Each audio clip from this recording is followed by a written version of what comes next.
चलिए, जब equivalent resistance और इक्विवेलेंट कैपेसिटेंस का जिक्र चल रहा होता है तो बहुत सारे ऐसे केसेज आते हैं जहाँ पे जो व्हीटस्टोन ब्रिज का प्रॉब्लम होता है वो अनबैलेंस्ड कंडीशन में होता है। और अनबैलेंस्ड कंडीशन में होता है तो उस केस को, प्रॉब्लम को सॉल्व करने के लिए हमने डेल्टा को स्टार में कन्वर्ट करना सिखलाया था, डेल्टा स्टार ट्रांसफॉर्मेशन बताया था। ऑफकोर्स वो रेजिस्टर के लिए था। तो कुछ बच्चों का कहना था कि क्या कैपेसिटर के लिए भी एक होता है क्या फार्मूला वगैरह। तो ये फार्मूला नहीं है, बेसिकली अप्रोच है जो हायर क्लासेज में पढ़ा जाता है। चूँकि अब एग्ज़ाम जो होता है कम्पिटिटिव पॉइंट ऑफ व्यू से तो ऑब्जेक्टिव अप्रोच रहता है, तो उसके लिए एक ऑब्जेक्टिव अप्रोच दिया जा सकता है, क्यों नहीं होगा। कैपेसिटर के लिए भी डेल्टा को स्टार में कन्वर्ट कर सकते हैं ना।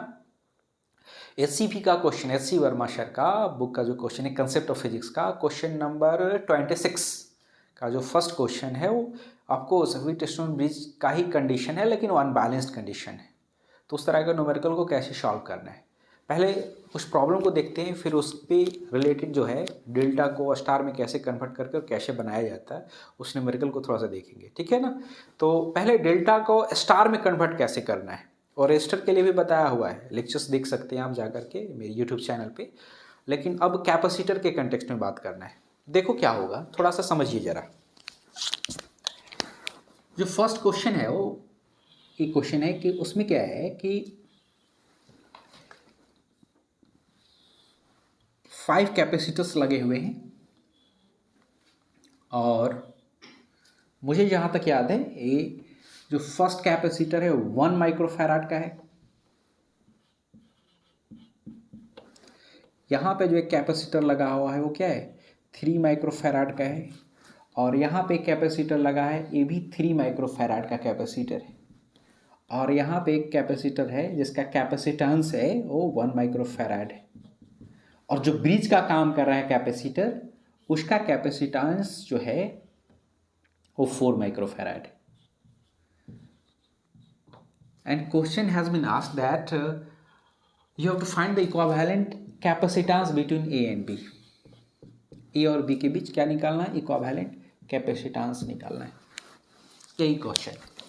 तो इस प्रॉब्लम को सॉल्व करने का बहुत सारा तरीका है। नोडल एनालिसिस से भी कर सकते हैं, किरचॉफ वोल्टेज लॉ से भी कर सकते हैं, किरचॉफ लॉ लगा करके भी कर सकते हैं, और जेन्युइन तरीका है, नो डाउट वो जेन्युइन तरीका है। लेकिन ऑब्जेक्टिव अगर अप्रोच इसको लेना है तो ऑब्जेक्टिव अप्रोच में आप डेल्टा को स्टार में कन्वर्ट करो और आसानी से बन जाता है। तो पहले डेल्टा को स्टार में कन्वर्ट करना सिखलाता हूँ कैपेसिटर के लिए। किसके लिए, कैपेसिटर के लिए। रजिस्टर के लिए ऑलरेडी मैं दे चुका हूँ वीडियो, और आप लोग देखे भी होंगे, आई होप सो। ध्यान से सुनना। अगर कैपेसिटर के लिए हमने डेल्टा टाइप का सर्किट नज़र आ रहा है, जैसे यहाँ पे एक कैपेसिटर है जिसका कैपेसिटेंस क्या है C1, एक कैपेसिटर है जिसका कैपेसिटेंस क्या है C2, और यहाँ पे कैपेसिटर है जिसका कैपेसिटेंस क्या है C3। Of course terminals will be fixed. A terminal का नाम A है, ए B है। इस सर्किट में जंक्शन हो सकता है, कुछ भी हो सकता है, AC है।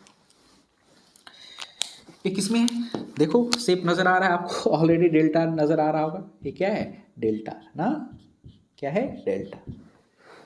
अब डेल्टा को स्टार में कन्वर्ट करना है। याद करो रेजिस्टर के लिए ऑलरेडी डिस्कस्ड है ना, डिस्कस करा गया है। तो तरीका तो वही है, बस आर्म्स को, ब्रांच को कैसे लिखना है वो मेन इंपॉर्टेंट है। तरीका वही है, आप बीच में याद करो ऐसे ही करते थे, डैश लाइन से दिखलाने के लिए मैं बताया था ना, इसको स्टार में कन्वर्ट करना है, ऐसे ऐसे ऐसे ऐसे ऐसे ऐसे ऐसे ऐसे ऐसे। तो अब देखो स्टार में कन्वर्ट कर रहे हैं, इसको अच्छे से समझिएगा जरा। ये ऑलरेडी स्टार में कन्वर्ट हो चुका है, जैसे ये जो देख रहे हो ना डैश लाइन से रिप्रेजेंट कर रहा हूँ वही है, यहाँ पे हमने रिप्रेजेंट करा भी। चलिए, टर्मिनल्स विल रिमेन सेम। इस टर्मिनल का नाम क्या है, ए, तो ए ही रहा होगा। इस टर्मिनल का नाम बी है, देख रहे हो ना, ए टर्मिनल ए है ना, बी। इस ब्रांच को रिप्रेजेंट कर रहे हैं बी, और ए टर्मिनल सी है तो सी है। ऑफकोर्स ए पॉइंट ओ नाम दे देता हूँ, तो यहाँ पे ओ नाम दे देता हूँ। तो एओ के बीच भी एक कैपेसिटर होगा, एओ जो ब्रांच बना उसके बीच में एक कैपेसिटर होगा। उस कैपेसिटर का वैल्यू निकालेंगे, उसका कैपेसिटेंस क्या होगा। ऑफकोर्स यहाँ से देख रहे हो ना, इस ब्रांच के क्रॉस भी एक कैपेसिटर लगा होगा, तो इस कैपेसिटर का भी कैपेसिटेंस हम लोग पता करेंगे। और ऑफकोर्स इस ब्रांच के अक्रॉस भी एक कैपेसिटर होगा, उस कैपेसिटर का भी कैपेसिटेंस पता करेंगे। क्लियर? लेकिन जो एक टेक्निक जो बता रहा हूं, इसके डिटेल में मैं नहीं जा रहा हूं, डिटेलिंग भी कर सकता हूं, उसमें जरूरत अभी जाने की जरूरत नहीं, लेकिन कैसे लिखना है याद रखो। आपने यहां देखो इस ब्रांच का ही कैपेसिटेंस वैल्यू लिखना है ना, इस ब्रांच के अक्रॉस जो कैपेसिटर है उसी का ना कैपेसिटेंस वैल्यू लिखना है। देखो तो किसके अपोजिट है, देख रहे हो ना, इसके जस्ट अपोजिट C2 है ना, तो अपॉन में C2 रखेंगे, ऊपर कोई टर्म आएगा कोई कांस्टेंट, उस कांस्टेंट का वैल्यू मुझे नहीं पता है, मैं बताऊंगा कैसे निकालना अभी तुरंत। तो K/C2 लिखा। बताओ यहां देखो इस ब्रांच के क्रॉस कैपेसिटर है ना, एक कैपेसिटर लगा हुआ है ना, तो उस कैपेसिटर का कैपेसिटेंस वैल्यू लिखना है। तो किसके अपोजिट है देख रहे हो ना, C3 के जस्ट अपोजिट, C3 के जस्ट अपोजिट है, तो क्या लिखोगे, K कोई कांस्टेंट अपॉन C3। एम आई राइट? अब देखो इसके जस्ट अपोजिट खुद भी तो लिख सकते हो ना आप, क्या है किसके अपोजिट है, C1 का अपोजिट है, तो इसको क्या लिखोगे, K/C1। मैं फिर से रिपीट कर रहा हूं, ये डेल्टा है ऑलरेडी, ABC देख रहे हो ना, इसको स्टार में कन्वर्ट करना है, तो क्या करोगे, ये dash dash dash dash dash line से ऐसे दिखा दोगे, बिल्कुल दिखाया हमने, टर्मिनल पता चल गया, स्टार में कन्वर्ट।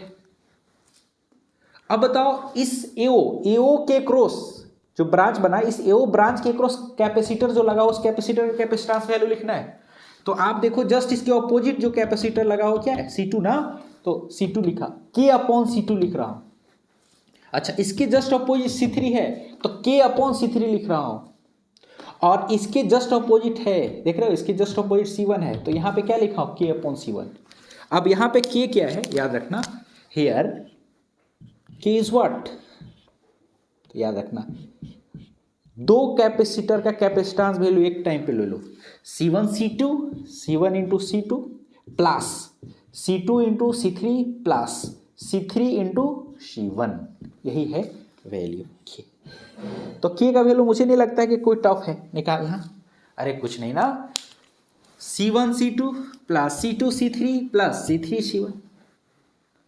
तो अब एक कन्वर्ट हो गया ना, डेल्टा किस में कन्वर्ट हो गया, स्टार में कन्वर्ट हो गया, तो इसको डेल्टा स्टार रिडक्शन है कैपेसिटर के लिए। आई होप सो समझ आ गया होगा। चलिए इस पे एक न्यूमेरिकल जो दिया हो उसको देखते हैं। देखो जरा ध्यान से, डेल्टा किस में कन्वर्ट हुआ पता चला ना, अरे यार डेल्टा स्टार में कन्वर्ट हुआ ना, डेल्टा किस में कन्वर्ट हुआ, स्टार में कन्वर्ट तो हुआ ना। इसका जेन्युइन तरीका भी है, वो भी बताया जा सकता है, लेकिन उसकी जरूरत नहीं है, आपको तो अप्रोच लेना है, एक ऑब्जेक्टिव अप्रोच चाहिए, मैं दिया। डेल्टा को किस में कन्वर्ट करा आपने, स्टार पे। क्लियर है? अब देखो इस न्यूमेरिकल में उस कंसेप्ट को अप्लाई करता हूं, ध्यान देना जरा। तुम बोलोगे सर यहाँ डेल्टा नजर आ नहीं रहा है, अरे बिल्कुल डेल्टा नजर आ रहा है, तुम देखो फिर से वही बात, आंखों का धोखा। अरे यार ये क्या है 1 माइक्रोफैराड, इसके इसका नाम C दे दूं क्या, और इस जंक्शन को नाम D दे देता हूं, तो C और A के बीच ही ना कैपेसिटर है 1 माइक्रोफैराड जो कैपेसिटर लगा हुआ है।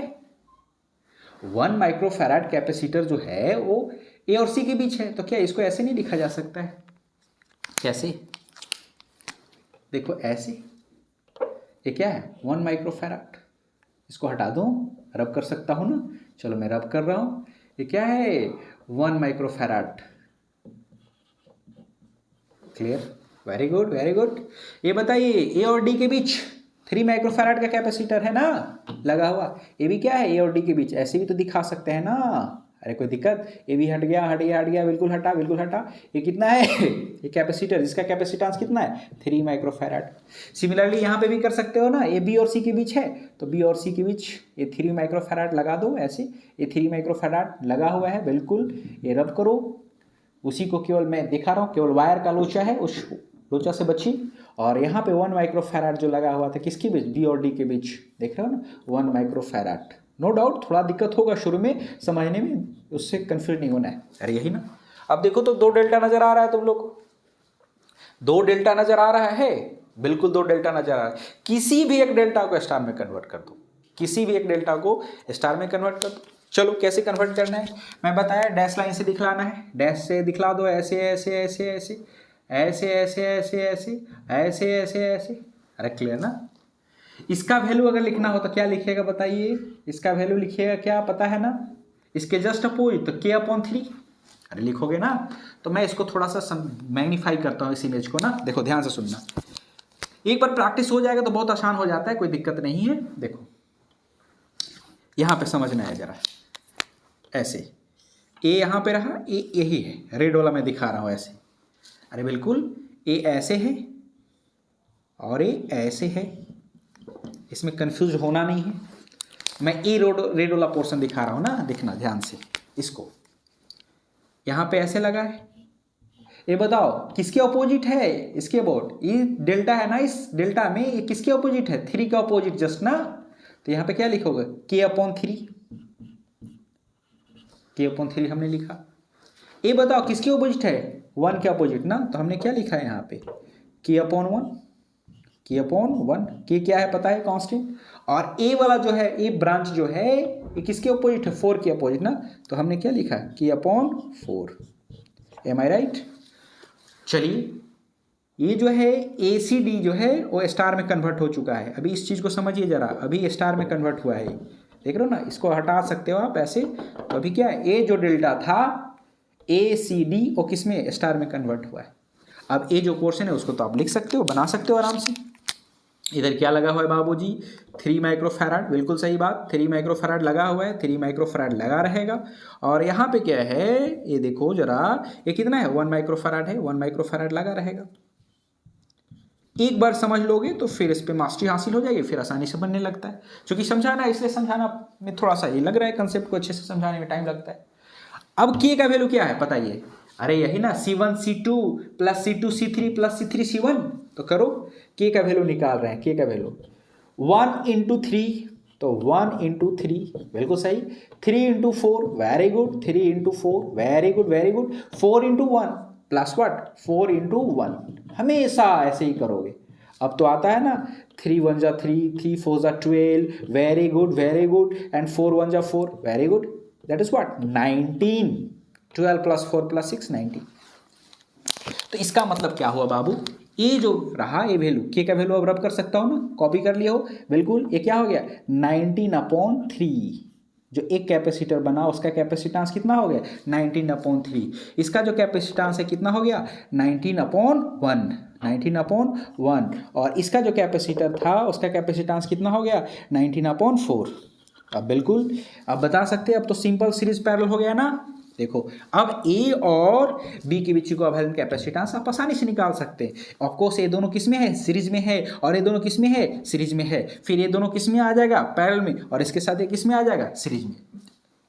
आप कर सकते हो, और शुड आई डू इट, चलो मैं ही कर देता हूँ, ध्यान दो, बिल्कुल बताओ ये क्या है 19/3 इंटू 3 लिख सकते हैं आप। चलिए बताइए जरा, यहाँ पे जैसा है वैसे ही रहने देते हैं इसको, ये 19/4 है तो 19/4 रहने देते हैं। बताओ 19/3 प्लस 3 आता है ना पैरेलल को जोड़ने में, अरे यार पैरेलल को जोड़ते हो ना, दोनों का प्रोडक्ट अपन दोनों का सम, अरे दोनों का प्रोडक्ट अपन दोनों का सम, तो 19/3 इंटू व्हाट 3/19/3 प्लस 3, दो कैपेसिटर जो सीरीज कॉम्बिनेशन में है, तो C1 C2/C1 प्लस C2, दोनों का प्रोडक्ट अपन दोनों का सम, ये आता है ना। तो बिल्कुल यहाँ जो निकाल रहे हैं इसका है ये वाला, देख रहे हो ना, ये दोनों 19/3 इंटू 3/19/3 प्लस 3, बिल्कुल बिल्कुल सही, 3 कटा, बिल्कुल कटा। चलिए अच्छा जी, ये 19 हो गया अपॉन, अब आता है ना एलसीएम लेने वगैरह ऐड करने आता है, 3 3 9 28 हो गया, 3 ऊपर चला जाएगा, तो 19 इंटू 3 अपॉन क्या हो गया 28, मतलब ये क्या हो गया 57/28 माइक्रोफैराड। बिल्कुल सही बात, बिल्कुल सही बात, वेरी गुड, बिल्कुल सही बात, सारे कैपेसिटर का कैपेसिटेंस माइक्रोफैराड में होगा। ऑफकोर्स 9 इंटू 1, 9 माइक्रोफैराड का जो कैपेसिटर है, जो 19/3 माइक्रोफैराड है, और ये क्या है 19/4 माइक्रोफैराड, ये 19 माइक्रोफैराड 1 माइक्रोफैराड, अरे ये भी तो सीरीज में है ना, ये भी तो सीरीज में है ना, तो इन दोनों को क्या करोगे आप, जोड़ दो, बिल्कुल बिल्कुल बिल्कुल, दोनों का प्रोडक्ट अपॉन दोनों का सम, बिल्कुल दोनों का सम, दोनों का प्रोडक्ट कितना 19 इंटू 1, 19 अपॉन कितना 20 माइक्रोफैराड, बिल्कुल सही बात, बिल्कुल सही बात। अब further you can do it yourself. अब देखो ये दोनों किस में आ गया, ये दोनों किस में आया पैरेलल में, तो सिंपली ऐड कर दोगे ना बाबू, सिंपली ऐड कीजिएगा। इसका अगर बाद अगर इक्विवेलेंट डायग्राम बनाइएगा तो क्या आएगा ये बताइए, 19/4, अरे बाबू 19/4 माइक्रोफैराड है, और ये दोनों जो दोनों को जोड़ो कितना आएगा, बिल्कुल करो, सॉल्व करो, तो ये आ जाता है, ये देखो आप कर सकते हो डायरेक्ट, पैरेलल कॉम्बिनेशन में सिंपली ऐड हो जाएगा ना, तो 57/28 प्लस क्या 19/20, इसका एलसीएम लो 140 आ रहा है ना। अरे 28 और 20 का एलसीएम लेगा 140 आएगा, ये 5 टाइम्स जाएगा। आप ऐसे भी कर सकते हैं, कितना आ जाएगा देखिए, 5 टाइम्स 5 इंटू 57 रे बाबू, and what about 19 into 7, 19 into 7, very good, 19 into 7, हाँ वेरी गुड। 57 को 19 इंटू 3 लिख सकते हो, 19 इंटू 3 तो 19 इंटू 15 हो गया जी, बिल्कुल। और ये क्या है 19 इंटू 7 अपॉन क्या 140, 19 एलसीएम लोगे, सॉरी कॉमन लोगे तो क्या बचेगा 22/140। अरे कोई प्रॉब्लम, ये क्या होगा 19 इंटू 11 अपॉन क्या 7, 0, 19 अपॉन है ना 2 से कैंसिल कर दिया 22 को और 7, एक कैलकुलेशन है सिंपल, वो तुम लोग भी कर सकते हो, कोई बहुत बड़ा चीज़ नहीं है। तो हमने इन दोनों को क्या करा, सीरीज में जोड़ दिया, ये क्या आया बिल्कुल 19 into 11, 19 into 11 sorry 19 into 11 upon क्या 70, बिल्कुल सही बिल्कुल सही बिल्कुल सही। अब दोनों किस में है, किस में है, दोनों किस में है, सीरीज में है, दोनों क्या है सीरीज में। सीरीज में निकालिए, ए और बी टर्मिनल है, इसके बीच इक्विवेलेंट निकालिए, आप सॉल्व कीजिए। बिल्कुल सॉल्व करने के बाद जो आ रहा है वो बिल्कुल कितना आएगा याद रखिएगा, इसको सॉल्व कीजिए, कैलकुलेटेड डाटा है कैलकुलेट कीजिए, आपका 11/6 माइक्रोफैराड आएगा। तो ए और बी के बीच जो इक्विवेलेंट कैपेसिटेंस होगा वो क्या होगा 11/6 माइक्रोफैराड।